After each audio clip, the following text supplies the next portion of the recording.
வணக்கம் நண்பர்களே, welcome to my channel. இதுவரை என்னுடைய சேனலுக்கு ஆதரவு அளித்து வரும் அனைத்து சப்ஸ்கிரைபர்களுக்கும் நெஞ்சார்ந்த நன்றிகளை தெரிவித்துக் கொள்கிறேன். விஜய் அரசியலுக்கு லாயக்கானவரா? ஒருவர் அரசியலுக்கு தகுதியானவரா என்பதை மக்கள் செல்வாக்கு, கொள்கை தெளிவு, சகிப்புத்தன்மை ஆகிய இவை தான் தீர்மானிக்கும். அந்த வகையில் பார்த்தா தாவைக்கா தலைவர் நடிகர் விஜய் அரசியலுக்கு லாயக்கானவரா என்பதை தான் இந்த பதிவில் நாம் அலச போகிறோம்.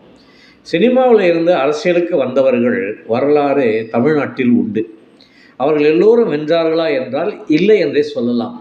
குறிப்பிட்ட சிலர் மட்டுமே மக்களின் மனதில் இடம் பிடித்து ஆட்சியிலும் அமர்ந்தனர். அந்த வழியில் சினிமாவிலிருந்து அரசியலுக்கு வந்த விஜய்க்கு மிகப்பெரிய பலம் அவரது ரசிகர்கள் மற்றும் இளைஞர் பட்டாளம். எந்த ஒரு புதிய கட்சிக்கும் ஆரம்ப கட்ட பூஸ்ட் இதுதான். ஆனால் ரசிகர்களை வாக்காளர்களாக மாற்றுவதில் தான் வெற்றி அடங்கியிருக்கிறது. அதற்கு மிக முக்கியம் கொள்கை தெளிவு. மேடை ஏறி உணர்ச்சி பொங்க பேசும் வெறும் பேச்சு மட்டும் ஒருவரை அரசியலுக்கு தகுதியானவராக்கி விடாது.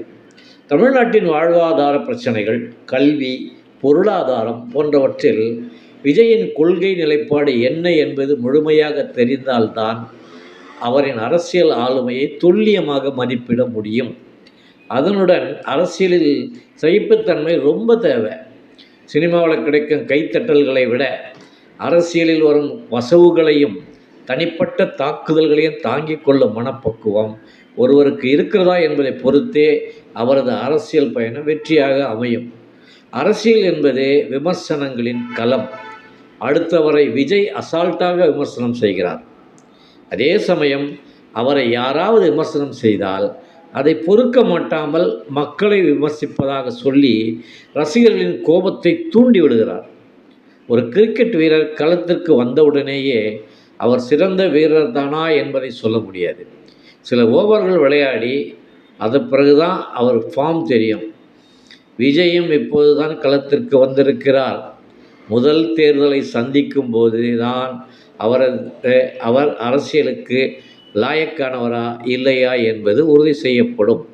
ஒரு மாநிலத்தை வழிநடத்தப் போகும் தலைவரிடம் மக்கள் எதிர்பார்ப்பது அதீத நிதானத்தையும் தெளிவான தொலைநோக்கு பார்வையும் மட்டும்தான். விஜயின் செயல்பாடுகளில் பக்குவம் இல்லை என்பதை அவரின் செயல்களை மெய்ப்பித்து கொண்டிருக்கின்றன. இன்னும் பல முக்கிய காரணங்களும் உண்டு. அவை என்ன என்பதை அடுத்த பதிவில் சொல்கிறேன்.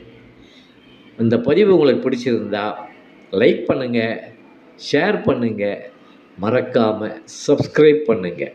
மீண்டும் இன்னொரு பதிவுடன் சந்திக்கிறேன். நன்றி, வணக்கம்.